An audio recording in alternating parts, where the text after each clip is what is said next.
This is Jeff Dumbarello, broker of Steelbridge Realty, here to talk about the 2014 Lee County, Florida residential market in review. Disclosure, this is my work done for me and shared with you. The data came from multiple sources. Those sources are the Lee County Clerk of the Court, the City of Cape Coral, the U.S. Census, and the MLS data. About us, we're a licensed real estate brokerage. We use cutting-edge marketing techniques to offer solutions in today's challenging environment. Our group of professionals have decades of experience. And whether you're buying or selling a home, hire someone like us. We want to earn your business. We invite you to contact us. We will be happy to assist you with this important transaction. 5 things you need to know that happened in 2014. Number 1, the distressed market is really an afterthought to everyone but the buyer who waited too long to enter the market and the service providers who made it their entire business model. This is a chart showing the percentages by month of the distressed market, and here lately we're in the 20, all the way from 15 to 21% in 2014. Here's a chart of foreclosures. I made this chart last January, and I was pretty sure we had assumed the new normal status. This is the chart from this year, and we have definitely assumed the new normal status of foreclosures, which is essentially about 125 to 300. Here's the entire foreclosure trend for perspective. This was the second bump. I think a lot of people thought it was going to resemble this as another second wave. Supplying new inventory is one of the market's biggest challenges. Rising prices will induce some sellers to trade out.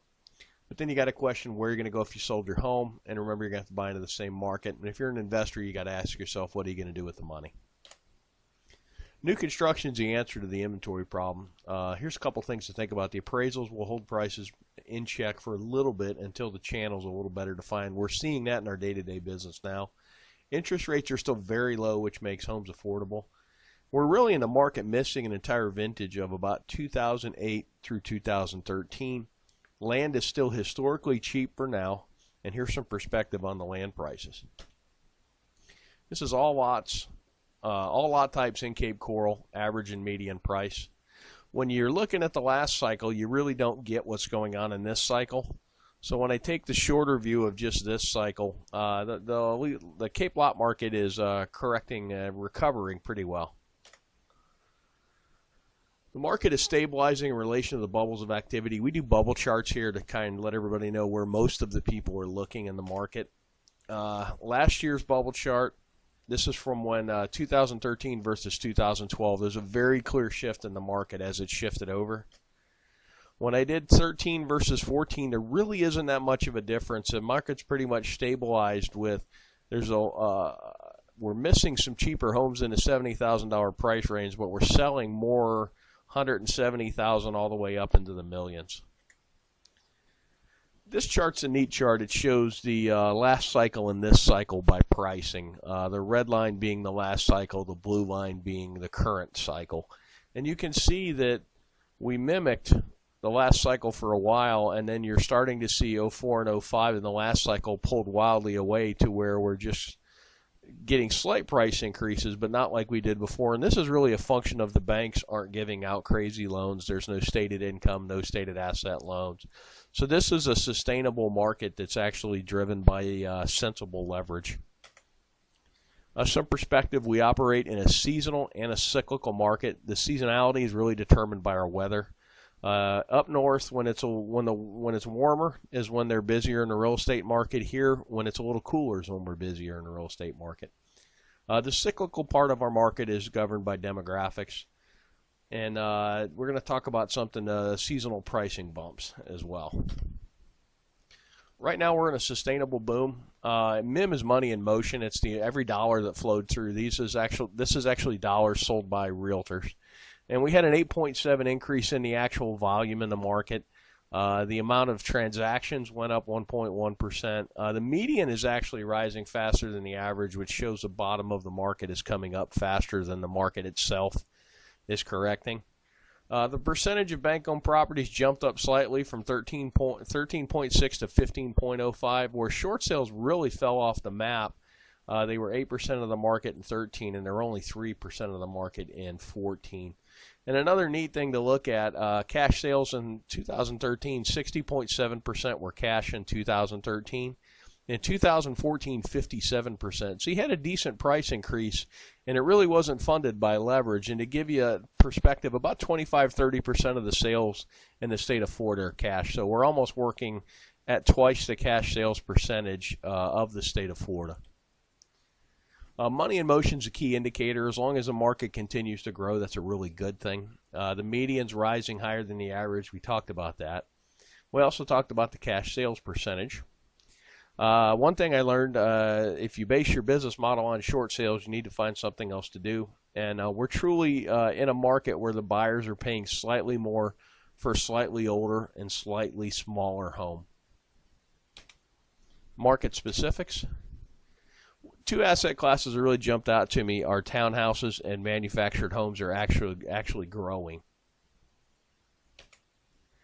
By property types, what's interesting to me is the manufactured homes are up 20% in sales counts, as are the townhouses. And when you look at the price increases, they're probably some of the lowest price increases, and that's the market seeking a good quality buy, basically. The single-family homes are up 7%. They just about mimic the market as a whole. A few thoughts on the jump in mobile homes and townhomes. Mobile homes have both a lower cost of entry and a lower cost to keep, and the blue-collar retirees from up north love them because they really only need them for 3 or 4 months of the year because they're still home doing stuff and walleye fishing and playing with the grandkids. But it's a nice, affordable home to get out of the cold weather. Townhouses kind of represent the same if you're adverse to a mobile home purchase. And really and truly, we found within the market that as the site-built homes hit a certain number, the manufactured homes take off, and it's about 3 to 1. So if a site-built home was trading for $300,000, the manufactured homes at $100,000 represent a lot of value to a retiree buyer. This is kind of what happened by city. 2014, what happened by city. And just a year-over-year difference. Punta Gorda's really burnt store, up 15%. That's pretty good. Lehigh Acres up 13%. And when I look down, Captiva's up 27%, which is pretty impressive. Things to watch in 2015. Essentially, you've got a seesaw in the market now with resale homes on one side of the seesaw and new construction on the other.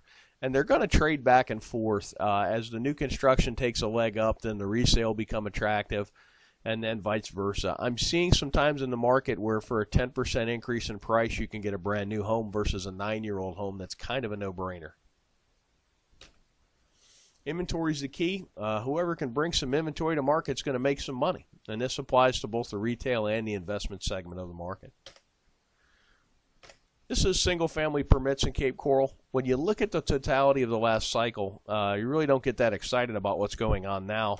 But when I take out the last cycle, it shows you there's some pretty good permit growth.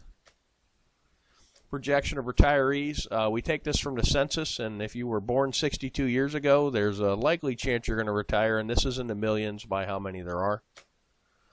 This is actually the 62-year-olds against our sales counts. It's a pretty good correlation. And then 66 is kind of the official retirement age. And it doesn't quite resemble as much the 62, our sales patterns, and I think the 62 more kind of takes in early retirees. One last thing, this is a long chart average price of the whole market. This little blip right here was when the banks really let it loose and just basically gave out free money. And that's kind of what we're looking for now is everybody's looking for when this time is coming back, and it's really going to be tied to leverage. We were in a boom, which is what we're in now as the market went up to here. And then when the banks went crazy, and you also had Hurricane Charlie in here, which took a little inventory and dumped some insurance money into the market, which kind of overheated it a little more. But this was based on easy money and basically turned into a mania. And that's kind of what you got to watch for now is loan programs. If you have any thoughts or questions, why don't you give us a call at the office at 239-694-3300, and my extension is 102. And you can always, if you're watching this video, click the link below the video and fill the form out, and we'll be in touch with you. Thanks for watching, and make it a great day.